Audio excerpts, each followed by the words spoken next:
Оккупантов в Украине в 10 раз больше, чем украинских военных. Иран может атаковать Израиль в любую минуту, а Песков обиделся на Швейцарию. Обо всем этом расскажу подробнее в эфире «Нехта». Самые важные и интересные новости. Европарламент не будет финансировать Евросовет, пока страны ЕС не передадут системы ПВО Киеву. Меня раздражает то, что происходит в Украине. Новое миграционное законодательство в Евросоюзе. Кто против? Мы будем защищать Польшу от механизма переселения. В Украинской Верховной Раде аргументируют необходимость проведения мобилизации. Противник перевищує нас в 7-10 разів. У нас брак особового складу.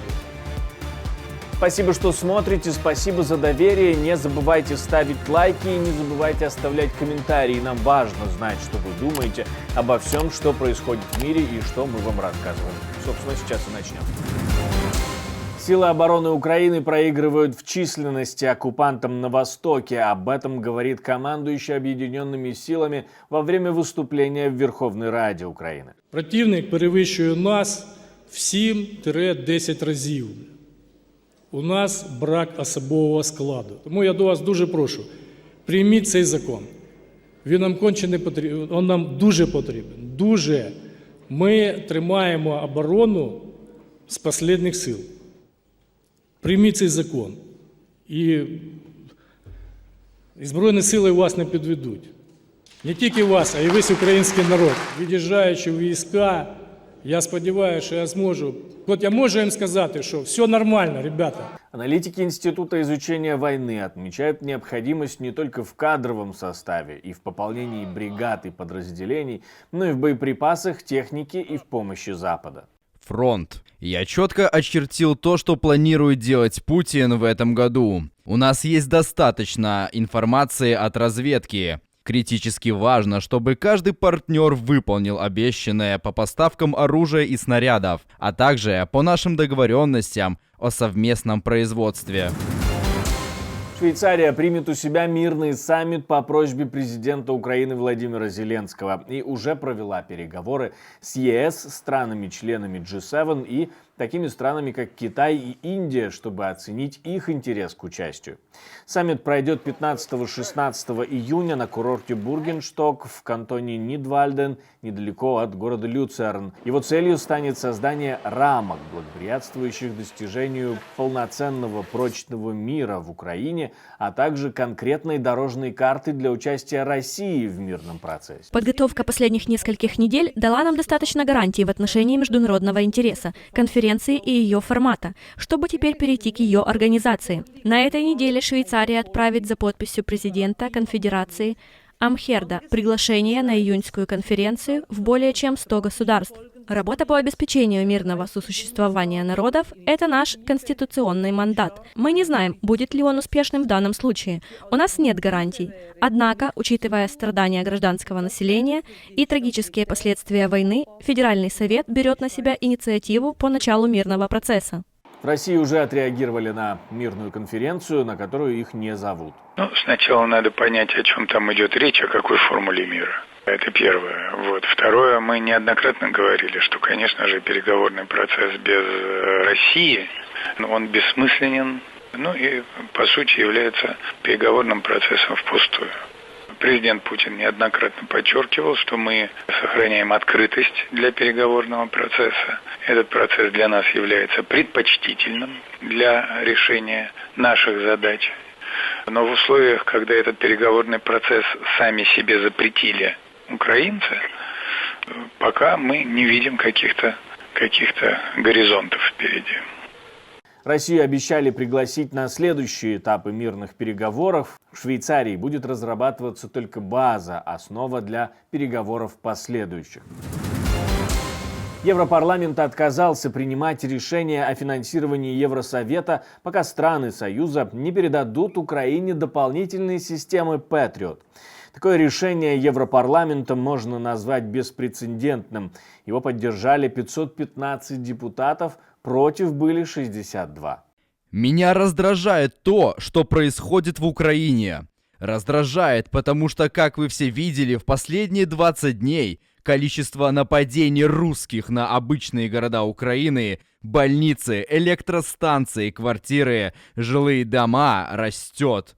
Что мне кажется скандальным, так это то, что Европа, открыв двери для Украины, и Европейский Совет даже не в состоянии срочно принять решение о передаче Украине систем противовоздушной обороны.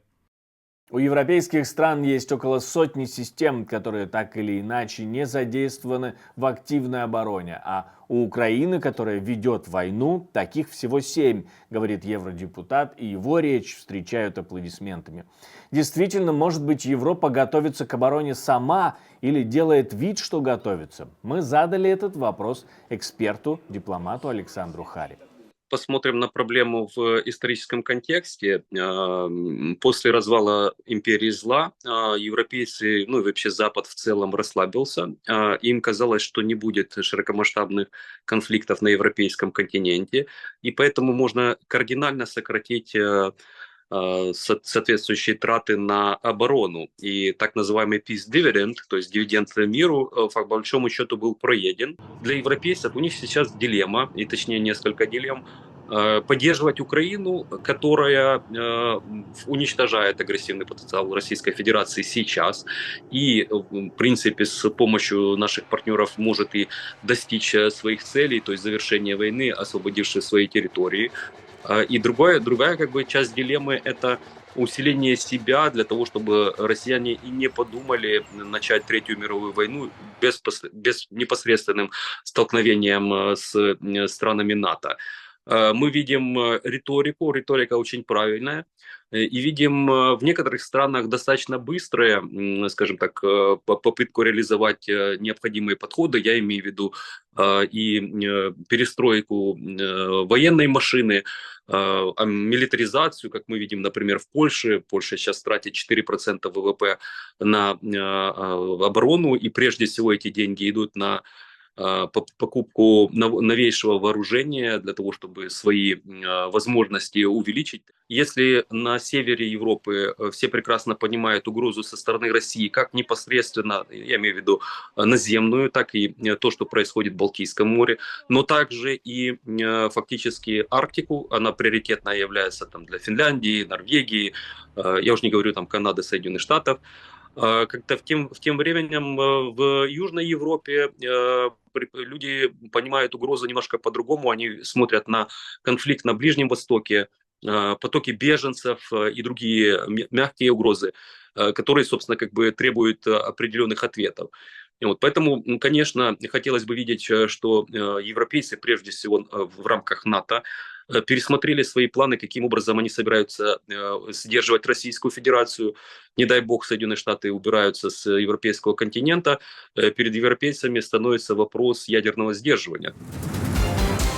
Евросоюз принимает новое миграционное законодательство. Шаг на самом деле исторический. Его разработка и поиски компромиссов продолжались многие месяцы. Изменения направлены на сокращение времени прохождения процедур по обеспечению безопасности и предоставлению убежища на внешних границах ЕС, а также на увеличение количества отказов, чтобы сократить уровень нежелательной миграции из стран Ближнего Востока и Африки, что является одним из главных приоритетов в повестке дня Евросоюза. Сегодня мы проголосовали за пакет, который обеспечивает надежную законодательную базу, единую для всех стран-членов, которая ставит гуманизм на первое место, которая понимает все различные сложные аспекты этого вопроса, которая обеспечивает безопасность внешних границ Европы, обеспечивает ясность применимых правил, обеспечивает правильный баланс между солидарностью и ответственностью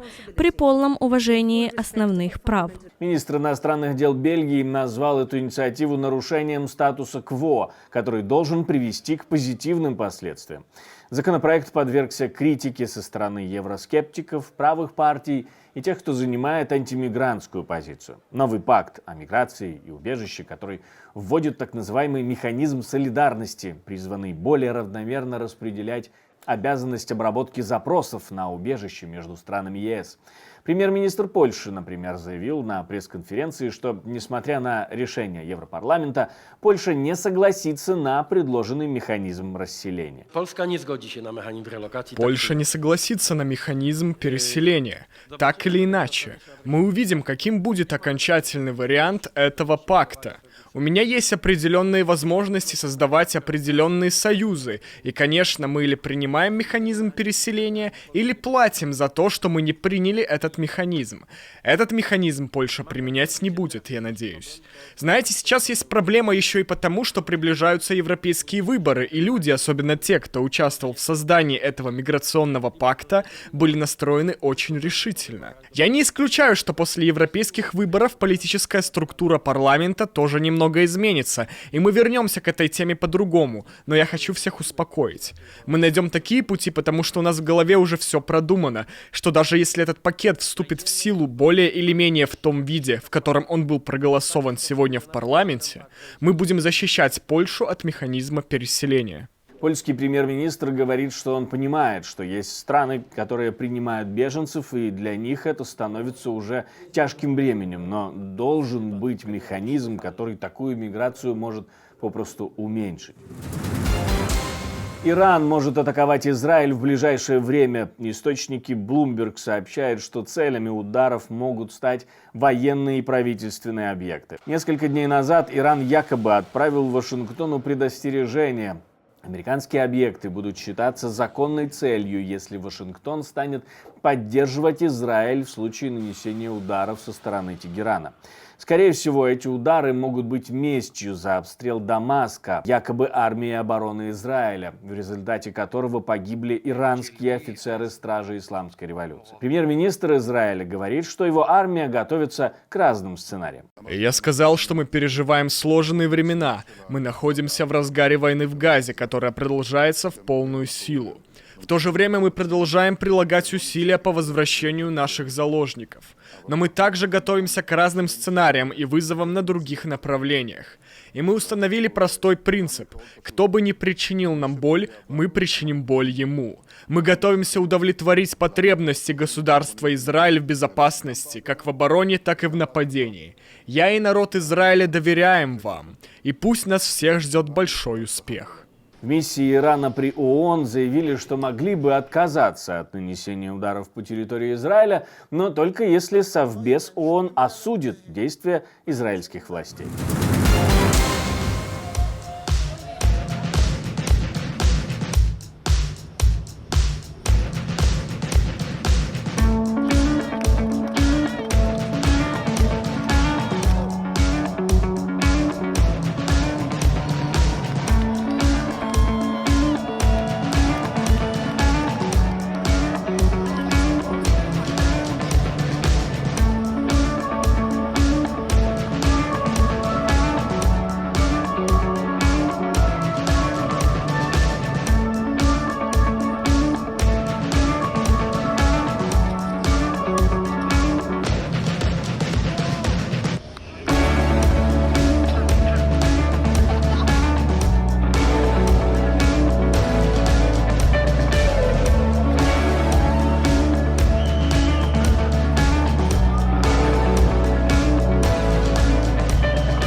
Спасибо, что смотрите, спасибо за доверие, жду ваших комментариев, лайков и репостов. Это важно для того, чтобы нас становилось больше, ведь YouTube показывает это и другие наши видео большему количеству людей. Ну а у меня на этом все, до скорой встречи, хороших вам новостей.